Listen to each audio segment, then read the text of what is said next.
Thurston County Board of County Commissioners work session. It's Wednesday, July 27, 2022. It's 10:04 a.m. My name is Ty Mentzer. I'm Vice Chair of the Board. Commissioner Carolina Mejia, our Chair, is on Zoom, and Commissioner Edwards is excused today. We have an hour slated for a follow-up from yesterday's lengthy public hearing regarding the Pattison Lake Management District petition. And the public can attend on our Thurston County YouTube channel. Assistant County Manager Robin Campbell here also through Zoom. And then we've got Tim Wilson, Water Resource Manager, and Paula Cracknell from Public Works. So, Robin, can I just go straight to Tim to kind of? Yeah, that's fine. Okay, Tim, what do you, how do you want us to handle this? Okay, good morning, Commissioners.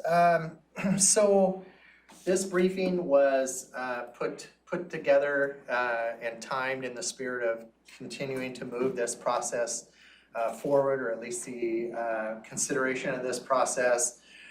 So as such, we don't have a canned presentation for you this morning.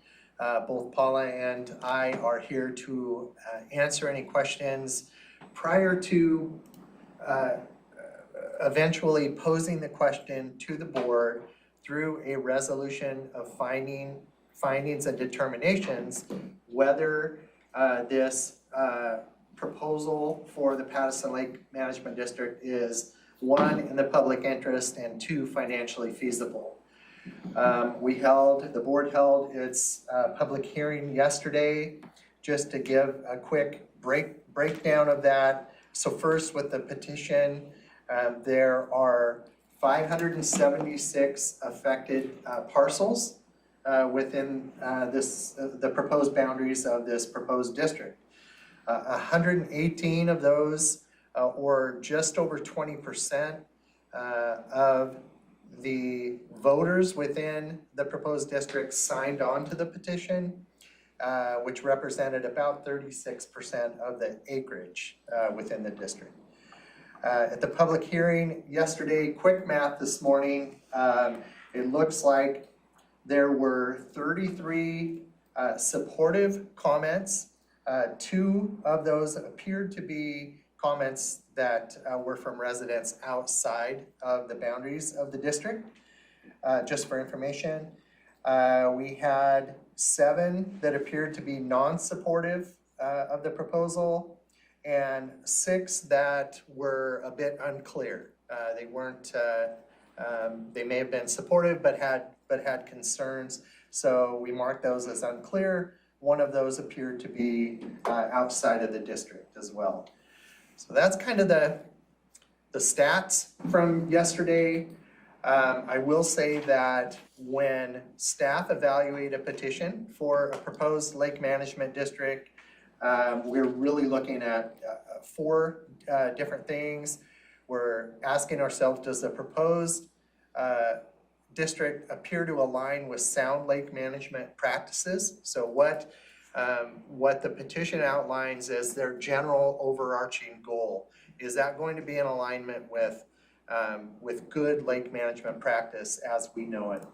We're also looking at, are the goals in alignment with county policies and initiatives? So, does the community understand that we have an IPM policy, and do they understand what that means in terms of what they want to do, what their goals are with the lake? Thirdly, we asked, does the community understand the LMD structure? So that gets back to some open meetings or virtual public houses we had with the petitioning community, where we rolled out some FAQs regarding LMDs and other lake management structures. So we could say to the board that we felt that the community clearly understood what they were getting themselves into by petitioning. And then we also look at, is the funding reasonable? And when we look at that, it's we're basically looking at the dollar amount that they are proposing to collect through the rate structure that they propose, And we are saying, can a reasonable amount of work be done with that dollar amount? We're not looking at, hey, you know, can they shoot for the moon and achieve it all out of the gate? We are looking at, can they work towards the goal of what they've outlined in their petition? When staff looked at all of those considerations, we came to the determination that the petition is reasonable. The goal is reasonable, the funding is reasonable, and the community appears to understand and be in alignment with other county initiatives. So with that, I would also say there were some questions raised by the board back in April when we first briefed the board on this petition and talked about the program that was being proposed. When we talked about the program that was being proposed, we briefed the board. So what we heard from the board at that time was the community needs to be very clear on the roles and responsibilities, what a lake management district is, how it would be managed, what the community's voice would be, how decisions would be made, those types of things. To that end, FAQs were developed, they're posted on the Healthy Lakes website. Again, we've had those virtual meetings and those roles and responsibilities are communicated out in any board adopted document. So the resolution of intention that the board has already acted upon establishes how the Lake Management District would be managed if it should go forward. There was also a statement back in April from the board that the petitioning communities should have no expectation of subsidies from the county general fund or otherwise. So we've been very clear to the communities that they should not expect that. That is it can be a board consideration, but there should be no expectation of that. That is also being included in the documents that the board is adopting. So 5 years down the road, the communities will have a very clear documentation trail of what those expectations are. The third thing that was raised back in April is that staffing of the proposed LMDs needs to be talked about and addressed. There have been several briefings since, and it's been communicated to the board that as a general rule of thumb with each proposed LMD coming on, we're anticipating about half an FTE to support the work plan, and that's going to vary a little bit depending on what that work plan, how that work plan is hammered out and what it includes. But that half FTE also includes the administrative support and the financial services support and all the little bits and pieces from all of the different staff that support LMDs. So all that combined is half an FTE is what you're Yes, saying? yes, exactly. I have a question on that half FTE, Sure. because we're seeing staff shortages just across the board, and I know there was just to get started kind of right away. So how is that half FTE going to work? Is Paula going to start off with that workload, and then when someone is hired, it's going to be passed on to someone else? How is that all going to work out in terms of staffing? Well, currently, to answer your question, so Paula's time is split currently between support of our 2 existing lake management districts, and a good share of her time is in support of our noxious weed program and some of the things we do within that program, river projects and such. So without addressing those staffing needs to support those noxious weed projects and programs, we would anticipate out of the gate the need for additional staffing when this proposed district takes off. So should should it take effect January 1 of 2023, which if you look at the timeline is probably unrealistic, but should that it take place January 1, 2023, we would be requesting additional staff, an additional ARS. Does that answer your question? It does, Tim. As a follow-up, would that be included in a budget amendment? No, I'm gonna jump in. So I've talked to Jennifer Walker and Karen Weiss and asked them to go ahead and put an FTE in the budget midterm so that they can start the hiring process. And as you recall, all of this will be resolved if the vote is positive. It will come too late to get on the treasurer's property tax rolls, which is why it's unlikely that it would begin on January 2023.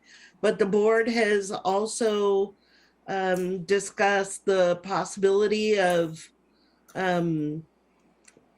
fronting, if you will, funding so that the district can start earlier. So I've asked Public Works to go ahead and put the staff in the midterm so that can be brought online. And then if the board should choose to front load funding for the district, that'll be good to go.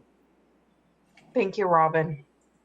And then another question is the front loading, the loaning of the funds for next year, because they won't be going through. Have we talked to the LMD about that possibility, or the steering committee? And has there been feedback on that?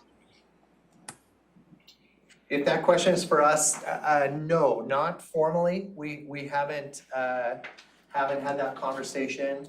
The community understands that we are moving forward as rapidly as possible, but they also understand they've received the latest timelines, and they are understanding that it is going to be challenging to get through the process. We could certainly have those conversations with the community at any point that the board gives Right, us and the on to do that. I hesitate for that conversation to happen until the board has a more robust discussion about it.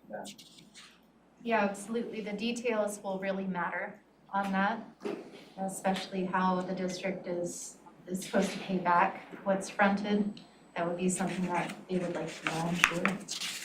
Right. So I'm trying to, I know there's a timeline in here somewhere, but I'm having trouble finding it, but what, like, the vote has to be on one of the normal election times, like November? Or do they vote on some kind of separate timeline process? Yeah, it's separate from, it's different than a special district. A special district needs to align with special elections and those types of things. Okay. This is very different. The board authorizes the vote. The vote is administered by Public Works staff. We would actually develop the ballot for that. We would do outreach for that prior, and we would send those ballots directly to the affected property owners. So we're not limited by August, No. November, No, February, April, okay. no.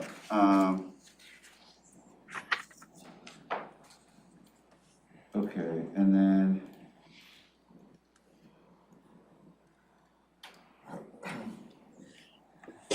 So it feels like to me that this kind of time crunch that we were anticipating and that the Pattison Lake petitioners were anticipating isn't really there, because we're probably not gonna make it through the official, and then the board has this sort of unofficial way to potentially front money, and that could be done at any point. If that's how we're gonna do it, then that could be done, and it wouldn't, we're not like, oh my God, we didn't hit the November 18th, like, Right. if that's not gonna get us through the official process for collection in January, then the unofficial process is really wide open for the board. So, and I see everybody nodding their head. So that helps a little if the board had a question today, because I don't want to, you know, I don't want to, I do understand the timing issue, and it took us a while to get to where we are, and I heard loud and clear that folks want this to move quickly. Okay, so is that the background you wanted to provide, Tim, or? That is pretty much it. I did want to say, and I've touched on this prior, is just the communication plan to date. Again, we've had a virtual open house with the, not just this petitioning community, but also the other petition that you will be hearing soon. LMD FAQs are out there, roles and responsibilities are out there. We Public Works are doing a considerably better job, in my opinion, in documenting all of this through the ordinances and resolutions and the language as such, to provide good guidance and clear expectations down the road. And then through our Healthy Lakes website, there is just a lot of information on there, and going to be additional information should we move through a process. Okay. Commissioner Mejia, I'm going to go to you then for discussion, I guess. We just need to kind of discuss the public comment and how we want to go forward.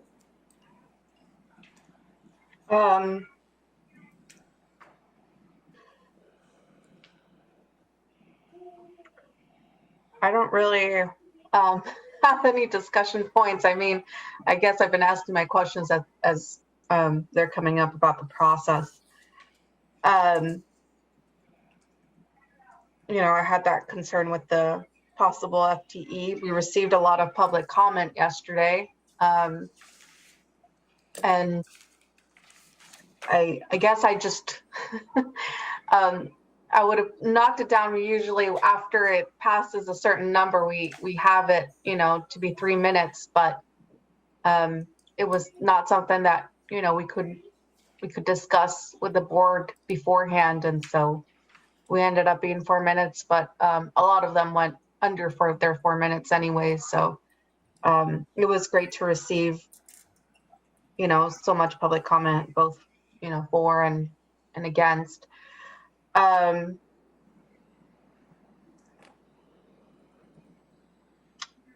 leave it at that. Okay. Well, I'll put my cards on the table. I heard loud and clear a strong community preference to have this project go forward, and so I'm pretty comfortable with that. I asked for really clear direction for staff to explain the differences between special district and Lake Management District.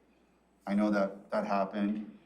I had personal meetings with some of the organizers, and I made that super clear. And they seem to understand the roles and responsibilities involved in a lake management district. And I know we're going to work on a document to help clarify that, so that's good.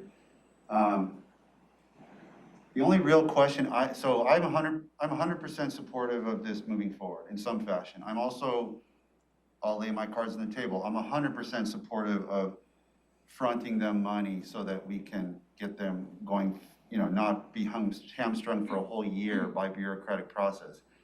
That's what counties can do, because that's not even costing us money, right? That's not a subsidy of anything. That's simply allowing them to borrow money that they will be collecting, and hopefully they'd have to agree, obviously, to, you know, how that would be reimbursed to the county, but definitely would love to sidestep that so we don't feel like they're delayed by a year because of questions we had about other LMDs, and so that makes perfect sense to me. My only real question was about the email that I made reference to at the beginning from Mr. Lawrence, and it related to the lake point, and I'm looking at the map, and it's kind of a very clear inclusion of, even though there's residential properties all around the lakefront, they've chosen to include this one particular neighborhood called Lake Point. And I brought that up at the beginning, hoping that maybe some of the proponents of the petition would respond to the concerns that he had, that I asked questions about, and no one really did. So I guess I still have questions about this particular group, because according to Mr. Lawrence, they're included because of access to the lake. But he says that access is a trail that goes through the woods. It has a 6-foot-high chain link fence around the back of the property and a 4-foot-high chain link fence, or 4-foot-high fence in the front by some house in Lake Point. No real gate access with the exception of a zigzag in the fence line that you have to go through in order to get onto that piece of property. Then another zigzag in the 6-foot fence line to go down a very steep and unkempt trail access. I talked to my homeowners association in Lake Point Park, and they said they are not responsible for the trail from the fence to the water. I've also been told it cannot be developed because it's classified as a wetland, so it couldn't be made into a more, serviceable trail. It's right next to the train tracks. Most people in the neighborhood stay clear of that because of homeless and transients that visit the area because of the ease of accessing that area via the train tracks. Majority of people live in Lake Point have no idea they can access Pattison Lake from here. I've lived here 16 years and I found out about it about 5 years ago. I suggest that you or someone investigate the so-called access to Pattison Lake from Lake Point, and I'd be willing to show you what I'm talking about. So there's that. I mean, I guess I understand that folks that have access, legal access can be included, and that's often done. I was kind of grilling Tim about it, and he was saying that's done in Long and Lawrence and other petitions. So I don't think the folks from Pattison did anything unusual. They probably, maybe they don't know the ins and outs of this trail. But if I were an elderly person living at the backside of Lake Point, and I didn't know about the trail, or I couldn't use it because of physical disability, it doesn't sound like there's any ADA type of a situation here. I might, and the hydrogeology doesn't show that my little suburban parcel is contributing to degradation of water quality in Pattison Lake. I might be pretty upset to be included. So kind of had questions about that. Is really my only hang up right now. I don't know if Tim, if you anything you want to say about that, and Commissioner Mejia, anything you'd like to say about it? I don't know. And because the other part of it is, I don't know how much. I think somebody at the public hearing said it was 6%. Like I don't know how much. If we excluded Lake Point, how much would we be reducing their collection, and how would that affect their work plan? And would they want to increase the rates to the other folks because we're not allowing them to do it with Lake Point? I don't know all those numbers, and it sounds like staff didn't have that handy either. So there may be a number crunch to do there. I don't know. Sure. Yeah, and I guess what I would say to that is that the statute does give a lot of latitude to the petitioning communities and how they draw the lines, the boundaries for these LMDs. It also gives authority to the board to contract those boundaries if they see fit. I think we would all agree, the Pattison petitioners as well don't want to speak for them, but would probably agree that, it's kind of a given that the impact to the lake from the upland property owners, whether they're connected through an easement or not, the impact to the water quality of the lake is less than the lakefront owners, and really no different than the upland owners that you see outside of the boundaries within the same proximity of the lake on this map. But then the rates have been assigned at a lower rate as well. So there's an argument to be made from that perspective as well. Remind us of that difference, Tim. I think that the upland lakefront developed parcel is $510 annually, and the upland developed parcel is $77 annually.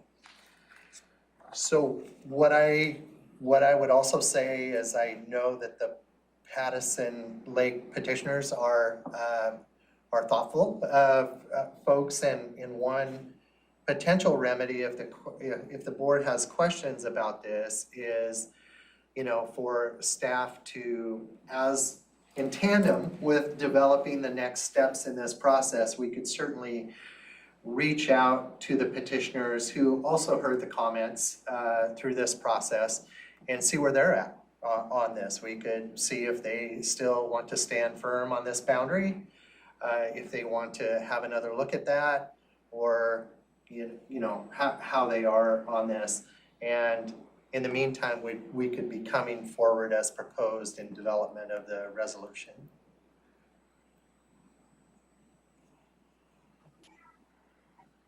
Tim, I have a question, and this is in regards, I guess, back to the process. And it's something you'd mentioned before. It's basically how the voting counts. It's basically, however much you're going to be charged. So if you're going to be charged $60 and you have 60 votes, so it's basically $1 a vote is how that works.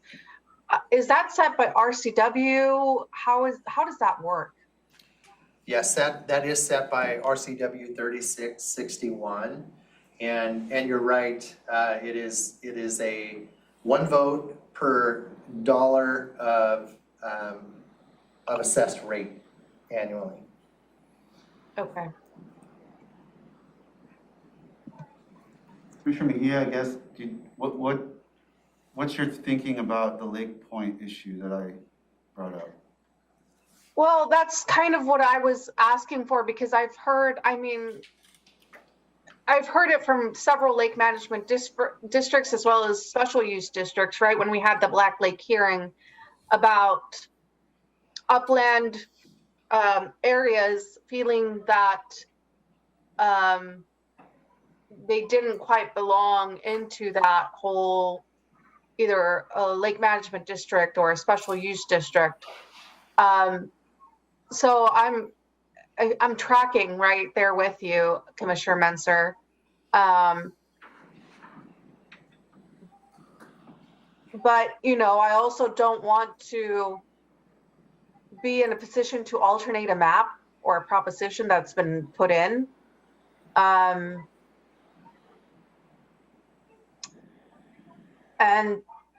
I along with you, I did not hear any public comments that addressed your question about, those upland districts, which I'm sure there was a lot of outreach done to this upland district, and maybe this is something Tim can let us know and let us know if there were other concerns, or was that the only concern about from those upland residents? Well, I can speak to the outreach part of it. Again, there was significant outreach, and regarding the public hearing itself, all of the parcels affected, including the upland owners, were made aware of the proposal. So they have had an opportunity to understand the impact and to provide comment to the board. Without really looking at the comments, pros and cons, and taking a deeper dive into that, I would expect that the majority of the comments that were negative came from those upland property owners, but I can't say for sure. And even with that, I think, what did we receive? 7 negative comments or something like that. So that it wasn't significant. I don't think that's even true, actually, because a couple of them were just, we can't afford this. Yeah. We're just, we're at our wits end with budget and stuff. And then one of the guys was talking about the lake ecology and Right. kind of like what we hear about Black Lake, like. And that was the lakefront owner. Right, that was Yeah. lakefront owner. So Yeah. I mean, it might just be Mr. Lawrence, but I guess my question is, if the board right here said, good to go, we petition as written, how much time, like, as I understand it, you'd have to bring a resolution to us, and Yeah. how much time would you need to prepare that? Well, we have a draft resolution already. We would need to continue to work on that. We would need to submit that through legal. So I would expect that an AIS would be submitted to the board probably within 2 weeks. to get on the agenda as that resolution is being vetted and approved.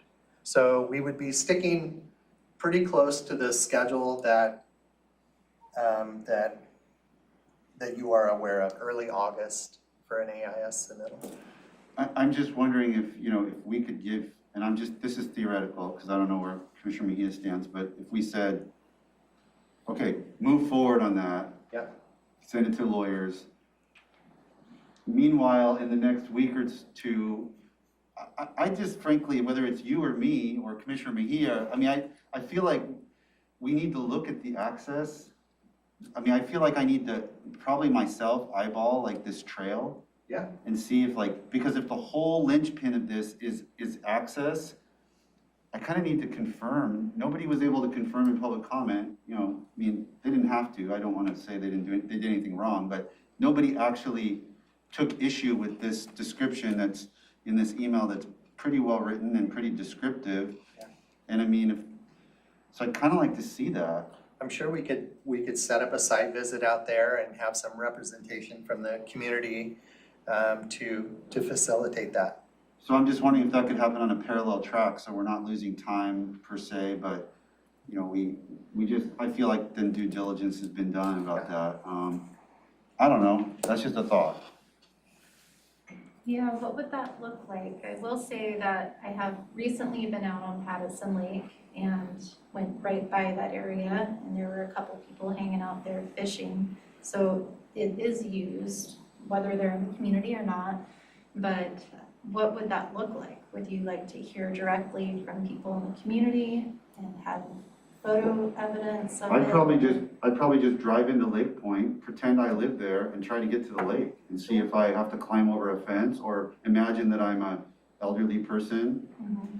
And would I feel like this is safe? Mhm. Do I see a homeless camp next to the Amtrak that would make me maybe potentially, I don't know. I'm just to kind of get the sense of it, is this true access that I feel like is legal? Is there signage that says keep out? Is there signage that says this is access, public access through this point, and the community would have I just have a sense of that, because I don't typically go climbing. I always assume that property that I don't know is private, and I stay out of unmarked trails and unmarked parcels that aren't part of my community. I live right near the woods, and I'll go traipsing around. I don't know who owns it and how they're going to feel about that. Right. So, I don't know. The only piece of information I have about that right now is Mr. Lawrence's email, and it's uncontradicted, and it gives me concern about the propriety of including Lake Point versus all literally right above Lake Point is just hundreds of other houses that are not going to be charged. And that's just in one little tiny place, and the lake is very big, and it's pretty much residentially developed around the entirety, for the most part. Sure. So anyway, I don't know. I think that would be fairly easy. I can go there this week myself if I just know exactly where it is that I'm going. Yeah. So it doesn't have to be real formal. I guess that I would, I think it's great to go look, but I would also ask if the people in that particular community have other access to the lake, or if there's some type of right to lake access that's in their homeowners association, or, what is it that made the petitioners include that community and not all the others that Commissioner Mensah just mentioned? I'm curious about that. I think it's Robin, to answer your question, I think at the plat level, there is that shared parcel that fronts the lake. So there's that, the question regarding, okay, so the community owns this this property and legally has ownership to it, but is there good true access through that? But it goes back to the plat. And and I'll just say that because they're paying a sixth, of what the lakefront parcels owner, I'm willing to I mean, I see that's, that's a balance that the law is trying to strike and that the lake management petitioners are trying to strike. So I respect that. And so, I'm kind of reluctant to wade into this and try to, as Commissioner Mejia, she's absolutely right. When there's a domino effect, like if we just kind of get in there and meddle with one piece of what they constructed, it has other effects, whether it's dollars, whether it's,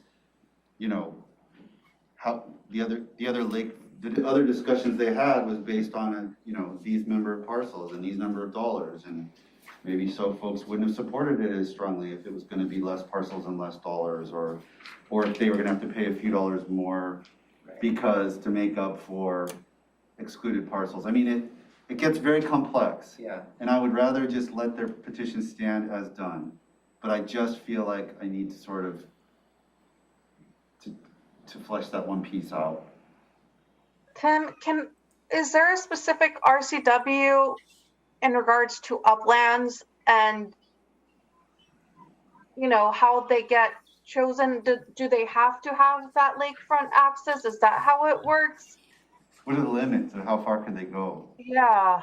Yeah, I can look at the specific language, but as I recall, it talks about connection to the lake, and that connection can be, considered, defined a lot of different ways. I think I heard an argument from the other petitioning community, from one of the residents saying, hey, we aren't connected because there's no stream that runs through our property that connects to the lake or whatever. So it's really up to the board to determine what connection means.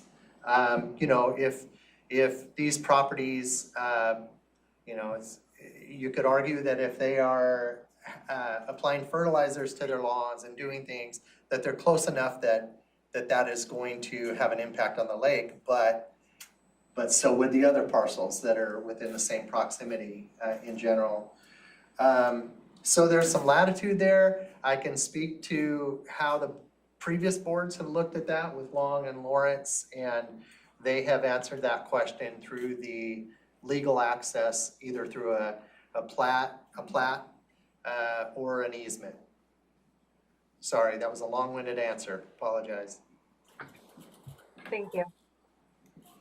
I mean, I heard connection in both positive and negative. It seemed to be interchangeable, saying, well, you can go use the lake and swim and have fun in the lake, or you're affecting the lake negatively because you're close enough to a stream that has runoff from your lawn fertilizer or whatever, and we don't care that you don't kayak. You're affecting our lake, and so you should be responsible. So there was kind of like a mix and match of connections. Absolutely. There's a perception that they have benefit that these other parcels that don't have that easement. But it sounds like to me that in the Lake Point case, it's about positive access, because as you say, they're not any closer than a bunch of other excluded parcels that, and I don't know, if there's a particular stream here or there that doesn't look like that's the issue. That's not what I heard. I heard that it's all about that lake. it's about the fact they have a trail, they can get there. Yeah. And I did have a very brief conversation with Mrs. Lowe, Paula Lowe, yesterday after the public hearing about this, and indicated that there, may be questions from the board and that we may have a conversation. So I think there's probably at least awareness of, this question coming up, and I think she's open to that conversation.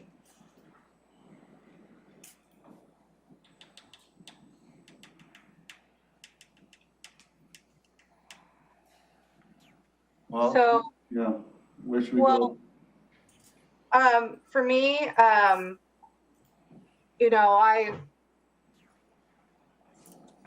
heard enough public comment yesterday, and there was strong support for it. I know there are some concerns, and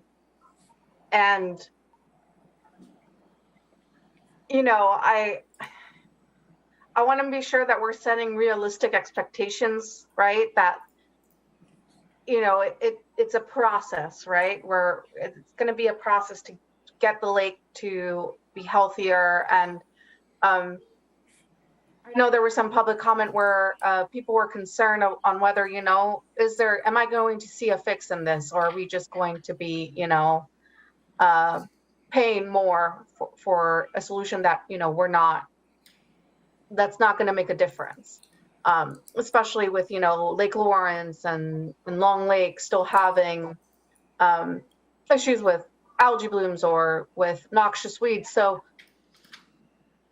I think we have to, and I'm not saying that both Tim and Paula are not. I know you both are very straightforward when it comes to that, but setting, I guess, just continue to set those expectations that, this is not a quick fix. It's going to be a process, and, not either a short-term process. It's usually just trying to set a plan and trying to follow it, and different variations that come and curveballs that come throughout the years. So with that, I'm also in agreement with what Commissioner Menser said earlier about moving forward on this petition. And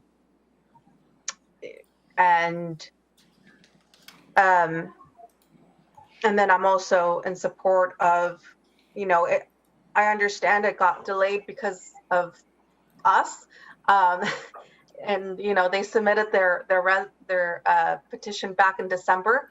The commissioners were just not fully ready to move forward. So with that in mind, that's why I'm willing to loan them so they can start. I know they're very eager to get started right away.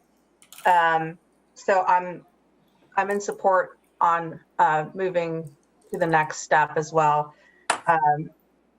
And, if I know Commissioner Menser wants to go take a look at that specific portion of, the area and make sure, it's sometimes better to see it yourself. So I might have to take a little field trip out there as well, and just to kind of see, the connection to the lake and how that works. But other than that, Robin, I saw you were about to speak. Yeah. So just to summarize, what I think I've heard today for direction is staff should go ahead and prepare the AIS on the proposal as written. In the meantime, commissioners are going to go and check out the access for the one particular area. If you should make a change based on what you see out there, or propose a change, then we can slow things down if we need to.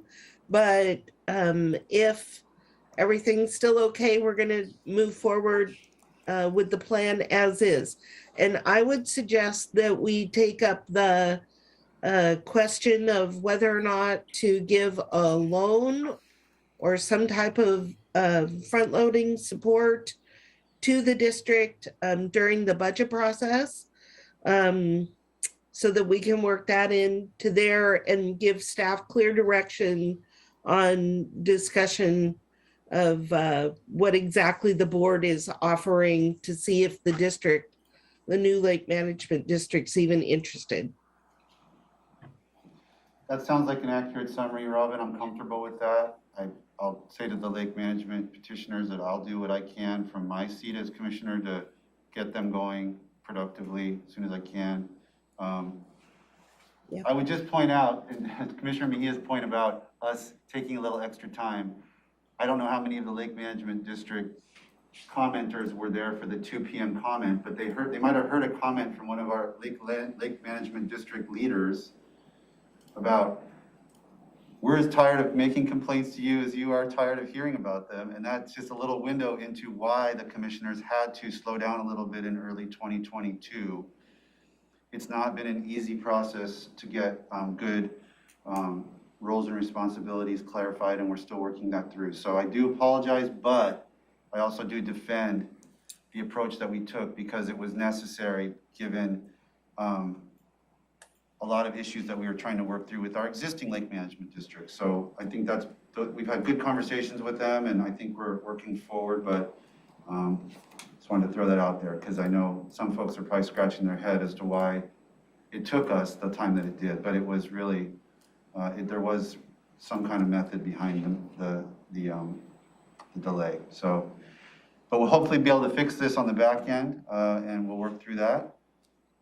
So sounds like at this point, we're moving forward. We have a path. We have two thumbs up on that one. Great. Okay, Thank you very thank much. you very much. We'll be adjourned.